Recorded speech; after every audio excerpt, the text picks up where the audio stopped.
Welcome to Global One Media Stocks to Watch. I'm Michael Suardo. I'm speaking today with Jonathan Odd. He's the CEO, President, and Director of Dakota Gold.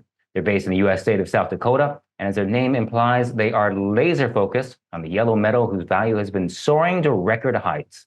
Jonathan, welcome to the show. It's a pleasure to be here. Thanks for having me. Dakota Gold recently announced test results from its Maitland Gold project, which is in the western part of South Dakota, not too far from the border with Wyoming. You took samples from 11 drill holes, and what struck me is this. You know that the Maitland site is unique in that there's good potential to mine gold both close to the surface and also at depth. Tell us more about this. Yeah, we picked up the Maitland project in 2021 from Barrick. Barrick had acquired Homestake in 2001, and a number of the assets they acquired from Homestake in South Dakota went right into Barrick's closure group. And we picked up the Maitland project, which is contiguous with the old Homestake mine. And the old Homestake mine, for those that don't know about it or aren't aware, produced 40 million ounces of gold and still to this day is America's largest single gold mine. So the opportunity for us to pick up a gold project on private land contiguous with the largest gold deposit and gold mine in the history of the U.S. was something that was too hard to pass up on. As you mentioned, the Homestake mine in Maitland is a historic site. Mining there goes back to the 1870s. You also note that the type of mineralization that Dakota Gold is focused on has never been pursued there before, so it's an underexplored opportunity. What are the next steps? Yeah, so we have two kinds of mineralization. We've made two discoveries on the Maitland project, again, which is contiguous with the Homestake mine. We discovered what's called the Unionville zone, which is in a younger package of rocks.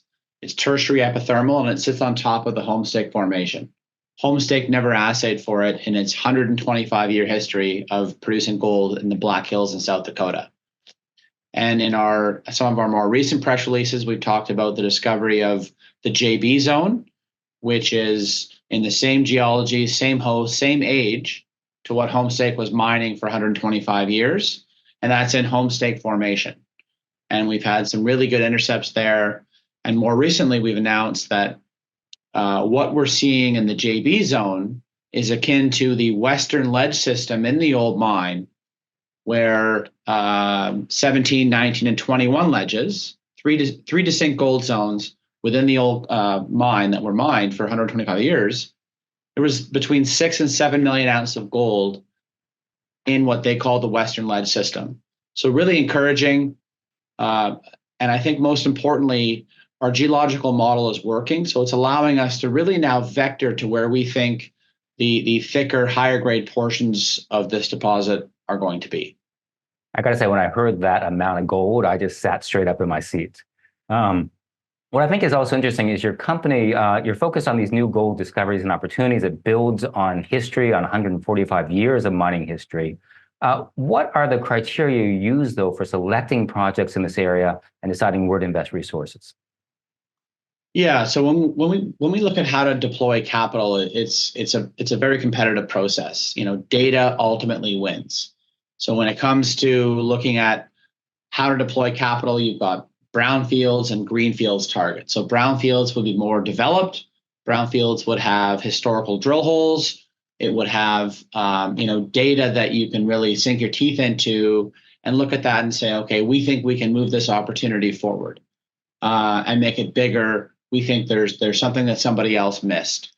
Greenfields is looking at earlier stage target opportunities and looking at making discoveries. And we are incorporating sort of a combination of the two into our drill programs. At Maitland, Homestake had already made a discovery into Homestake formation back in the early 90s. So that's 100% on our project. That when Homestake went outside of the old mine, their cutoff was 7 grams, which is very high grade. So for us, there's an opportunity to really pick up where Homestake left off. And James Berry, our vice president of exploration, worked underground at Maitland. He worked in the Wharf open pit, which is the state's only gold mine, not more than 2 miles away from our Maitland project. So having that institutional knowledge, having that expertise is invaluable. Yeah, institutional knowledge, always a great thing to have. You also mentioned the importance of data. So I think it's worth pointing out that Dakota Gold has exclusive access to 145 years worth of exploration data from the home state district. Definitely a lot of data points to work with. Now, I know that your company prides itself on responsible gold exploration and development. So tell us, what does responsible gold mining look like to you? So mining around the world definitely has a somewhat of a bad reputation. And part of the biggest hypocritical topic on the planet today, or one of them, is everybody wants to electrify and decarbonize. But the only way to get there is through safe and responsible mining. And, for example, so when we drill, we're reclaiming a lot of the ground that we disturb.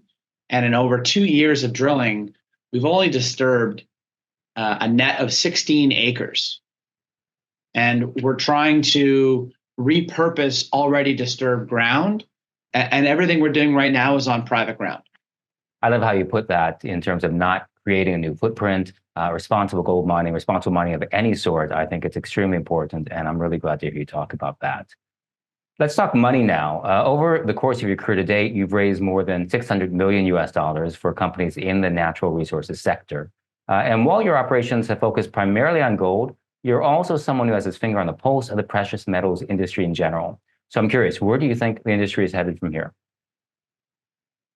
Well, I actually think it's a historic opportunity to own and invest in a sector that's been largely ignored.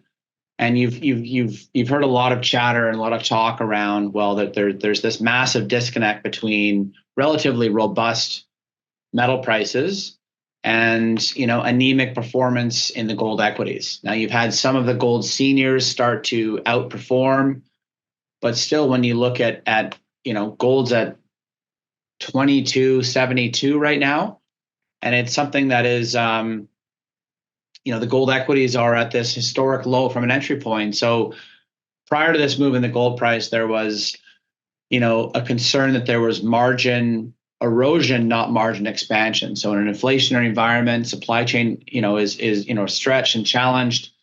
There was actual margin erosion.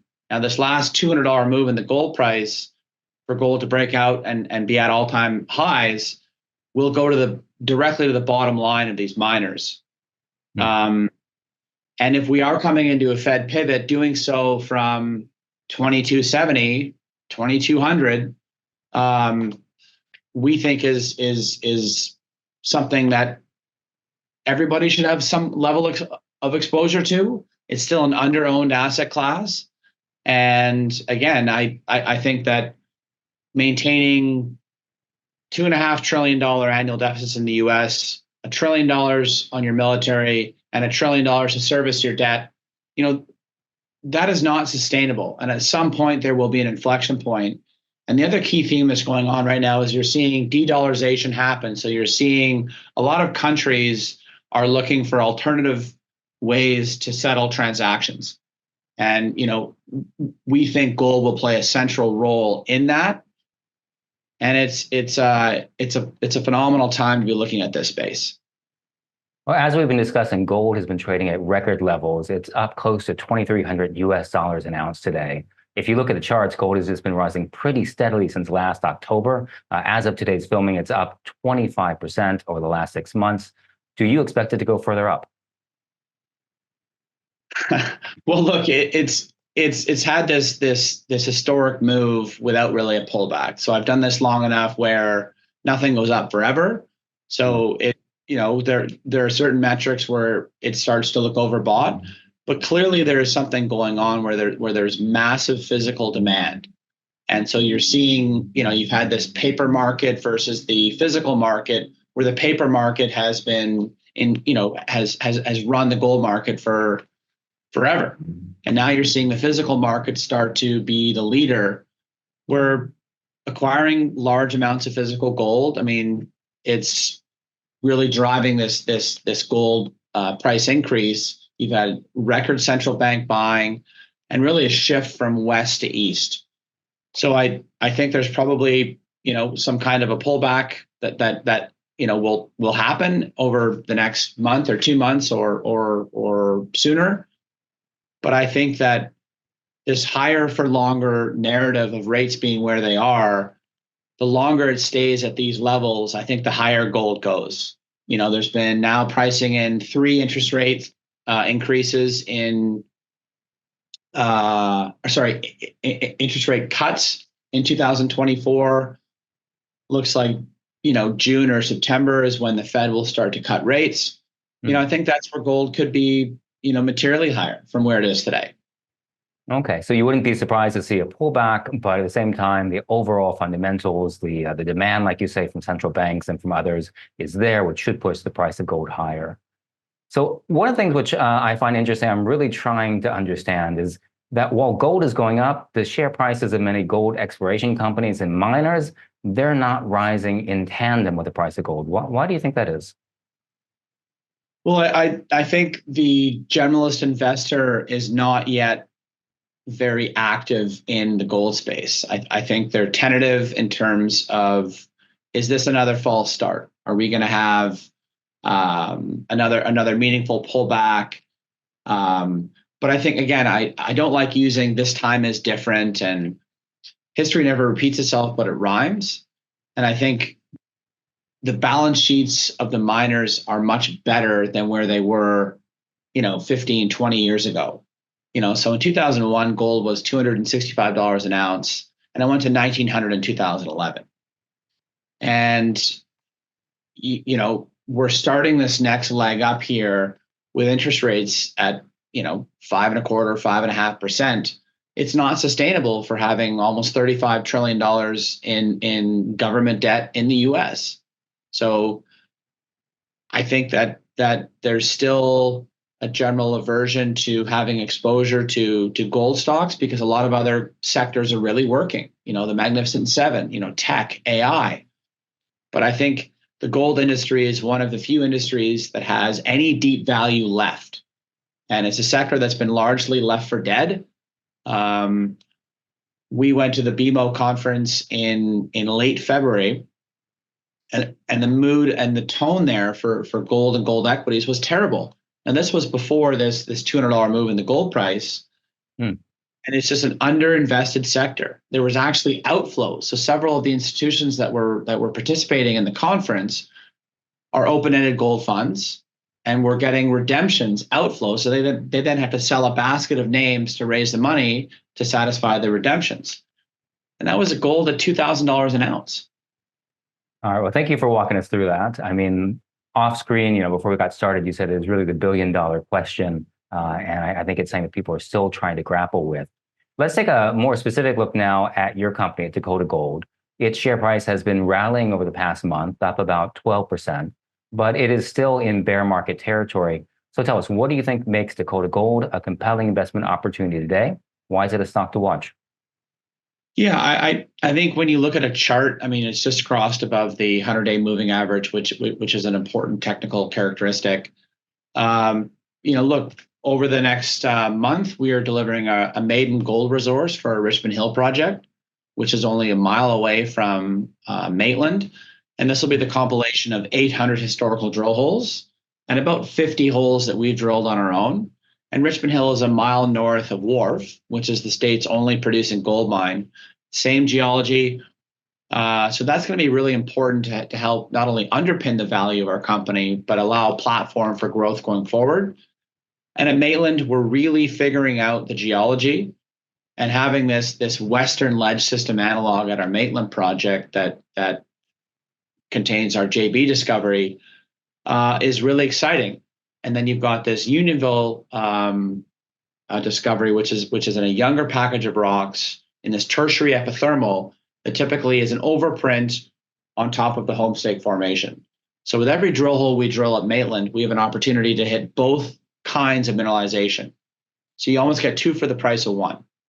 And and that's currently where all 4 of our drill rigs are at our Maitland project. Once we completed the work necessary to announce our maiden resource and get that work done, the 2 rigs at Richmond Hill moved over to Maitland. So 4 rigs are at our Maitland project.